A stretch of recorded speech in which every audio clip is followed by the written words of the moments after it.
I'll fuck you up, motherfucker. Fuck you up. Will a win over Canelo put you ahead of Mayweather as the greatest boxer of this generation? Listen, I leave the opinions to everybody else, but like I said, after this fight, when I defeat Canelo, I'm gonna be on Mount Rushmore. That's where I'm gonna be. Nobody expected the energy to feel this dangerous this fast. What was supposed to be a standard first face-to-face between Floyd Mayweather and Terence Crawford instantly turned into one of the most tense moments boxing has seen in years. The room didn't feel promotional, it felt personal. Voices reportedly rose backstage, security had to stay alert, and the atmosphere carried the kind of edge you cannot fake for cameras. This wasn't a smiling media stop or a rehearsed stare down on for headlines. This felt like ego crashing into ego, greatness staring down greatness, and two elite minds refusing to give the other even And every day, for years, every day in boxing, I'm somewhere in Aruba, in the Bahamas, in Dubai. I'm traveling the world on my jet. At first, everything sounded normal enough. Contracts, money, respect, value, the usual big fight language was floating around the room, and both sides were trying to keep things structured. But the second the conversation drifted toward legacy, toward who truly sits at the top of this era, the entire mood shifted. You could feel it. That was the turning point. The business talk stopped sounding like business, and suddenly it became something much deeper. It became personal pride, personal history, and a direct challenge to the hierarchy Floyd has protected for decades.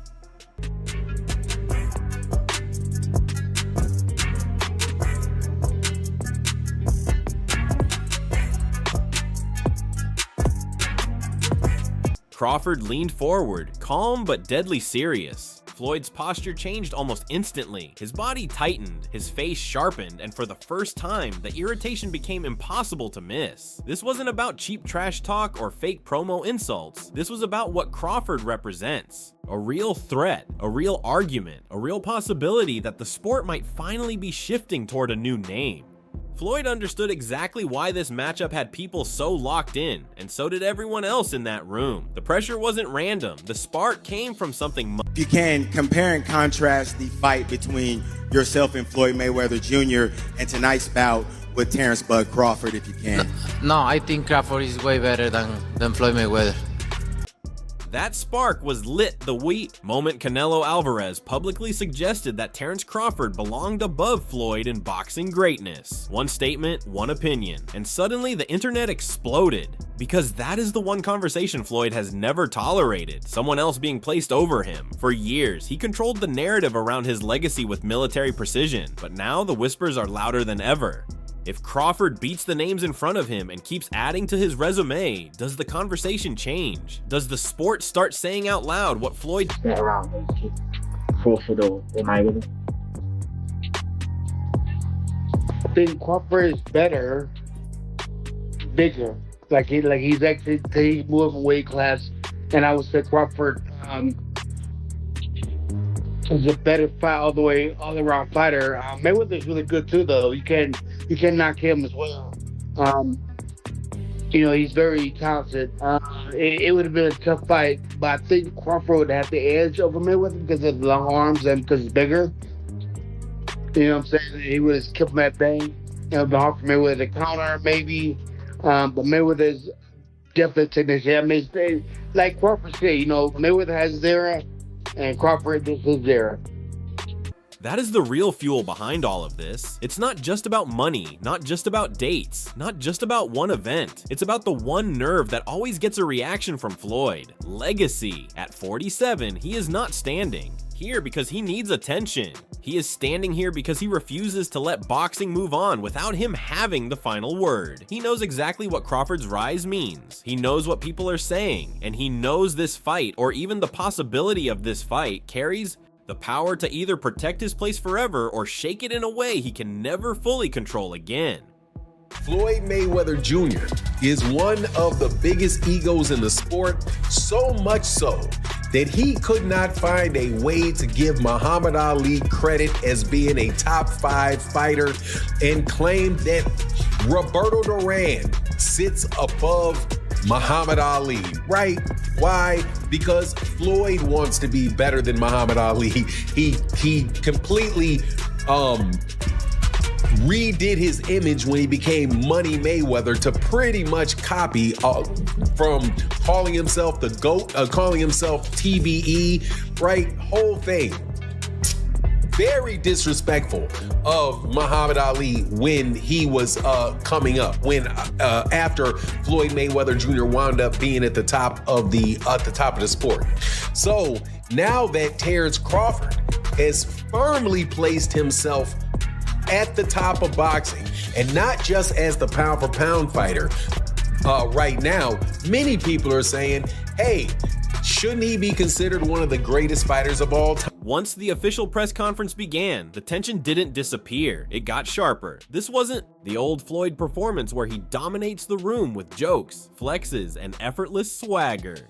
This version of Mayweather looks stripped down, serious, focused, and intensely protective of everything he has built. He wasn't talking like a showman, he was talking like a man guarding history. Every answer, every look, every pause carried that same message. He is not about to let anybody rewrite what his career means. And that seriousness alone told fans this wasn't just another payday conversation. You know, I didn't have to have 70 fights, or 150 fights, 300 fights.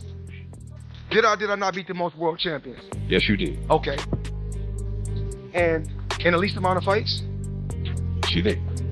Who got the highest gate? Floyd Mayweather. Who made the most money? You. Who was the most accurate fighter of all time? You were. So it's basically saying that the greatest of all time. Across from him sat Crawford, cool. As ever, almost unnervingly steady. He wasn't giving Floyd extra emotion to feed off. He wasn't trying to match theatrics with theatrics. He looked like a man who had already made peace with the magnitude of the moment, and that is what made him dangerous. Crawford doesn't need chaos to feel powerful. He lets silence do the work. From his perspective, he has already beaten elite fighters, answered critics, and shown the sport exactly who he is. So the energy he brought wasn't desperation, it was confidence. Not loud confidence either. The kind that makes the other person uncomfortable.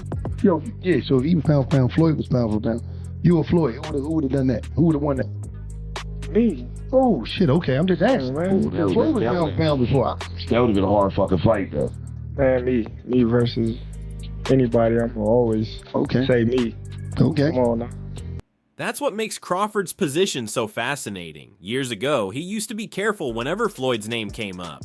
He respected the legacy, avoided saying too much, and never pushed too hard into the conversation about beating Mayweather. Back then, the idea felt almost untouchable, like a sacred debate you didn't step into unless invited. But this is not that version of Crawford anymore. The fighter sitting here now has accomplished too much, seen too much, and believes too deeply in his own skill to bow his head in anyone's presence. That evolution has changed everything. No sensei. You gotta have 4 arms. No, there's 6 eyes to be 4. Is Floyd better than you? Keyshawn beat Tank? Keyshawn beat everybody. Him and Shakur. How you feel about them not fighting each other? That's cool? Yeah, that's cool. They don't need to fight each other. Was there anybody ever... They can beat up everybody else. Was there anybody ever like that in boxing with you? Because not really Sean Porter, right? No. Nope. No friends. Just missing feet. I think Ken Bradley would have been like that. Okay. I think Ken Bradley would have been like that. I wouldn't have fought him. If the opportunity presented itself against Floyd, you wouldn't, though, even though you admire him so much and he's so great. But you Floyd, yeah, because I wasn't as close. Me and Floyd close now. Right. When Floyd was boxing, I wasn't as close with Floyd like I am now. How do you beat Floyd, though? Like, since nobody's been able to crack that code. You think I would tell you? We don't fight anymore. So that fight ain't gonna happen. You gotta have 4 arms. No, 6 eyes to be Floyd. Is Floyd better than you? I think you got your answer there. Nah, I didn't hear nothing. Is Floyd better than you? Some fighters say, even like Javante Davis. I beat your... Okay, that's a no. It's a no. Now Crawford is saying what older versions of himself would never have said publicly. He believes he could beat Floyd, even the best version of Floyd. That belief changed the whole room, because once a fighter says that and truly means it, every smile disappears. It stops being admiration, it becomes confrontation. And for Floyd, hearing that from a man with Crawford's resume is completely different from hearing it from a random critic online. This is not a podcaster talking. This is one. Who do you think wins in a fight, you or Prime Floyd? Me. No questions? Why would you think that I would say Floyd? You know, that's one of my favorite fighters. But yeah. As the media kept firing questions, it became obvious that Floyd's frustration wasn't only about Crawford's words. It was about what Crawford symbolizes. He represents the next standard, the next measuring stick, the next elite name people might use to compare against Mayweather's place in history. And Floyd has always hated that conversation. He can deal with criticism. He can deal with fans doubting him. But the idea of another fighter becoming the symbol of boxing excellence in a way that threatens his own standing, that's where now, all time, ending this interview. Number one, and the only one that he got at top is Floyd. You know what I'm saying? Terence Crawford is this generation guy. You know what I'm saying? Accomplishing all the goals that he accomplished. Matched up? How do they match up, Floyd and Terence? Hey, I'm like this, man. It's going to be great because Floyd, he's about his work. He put in work. We've been watching it for decades, you know what I'm saying? Him coming out of retirement to do this fight, that's a win for the whole world of boxing. Every generation, from Floyd's generation to this generation, they get to see it come. That's just like, we never get to see Michael Jordan play, right? But we remember when he used to play. Then the reporters shifted toward Floyd's upcoming exhibition with Mike Tyson, and the tone changed again. Everybody understands what that event is on paper. Spectacle, nostalgia, attention, money, 2 legendary names, 1 giant stage, and enough star power to sell a global event. But even when people call it entertainment, there is still danger in the room when Mike Tyson is involved. Tyson is not just another retired icon. He is Tyson. He carries that fans will watch for sure is you and Mike Tyson. How's training going, Floyd? Talk to me all about this as you get ready to get back in that boxing ring once again. Well, not really training right now. Yet. You know, the fight is in 2026. We still, ironing out everything, and I'm pretty sure it's gonna be exciting for the people and the fans. Are you going in there to put Mike down and like, hey, this is not, we're going to have fun, we're going to throw a few punches, like I'm taking this seriously and I'm trying to Mike Tyson? I don't know. I just want to get the fans what they want to see, excitement. So I'm pretty sure it's going to be an exciting. That said, Tyson and Crawford are 2 completely different problems. Tyson is chaos, nostalgia, and danger, built around emotion. Crawford is precision, timing, calculation, and modern elite sharpness. The second Crawford's name enters the room, the entire Mayweather energy changes. The showman fades, the performer fades, the money Mayweather character fades. What you start seeing instead is Floyd Mayweather Jr., the competitor, the undefeated mind, the technician, the man who knows exactly what is. Anytime boxing come on, you don't bring up Muhammad Ali, man.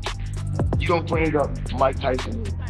You always bring up Floyd Mayweather name. Unless we're talking about Floyd, and listen, we all gotta believe we're the greatest of all time, right? We all gotta believe that, but we all know Muhammad Ali is the greatest of all time.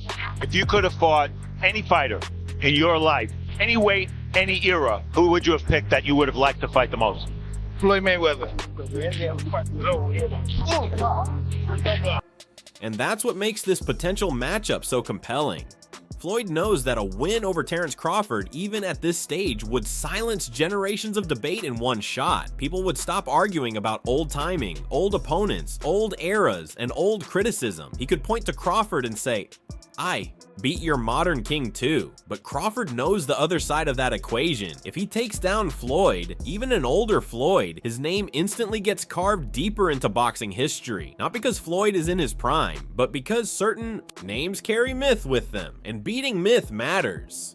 Looking back at like Floyd's career, like him coming up, era that he came up in, he had all them champions that he was able to fight. And that's what led him to be so great, you know, because he fought the most champions, beat the most champions, got the most money for beating the most champions.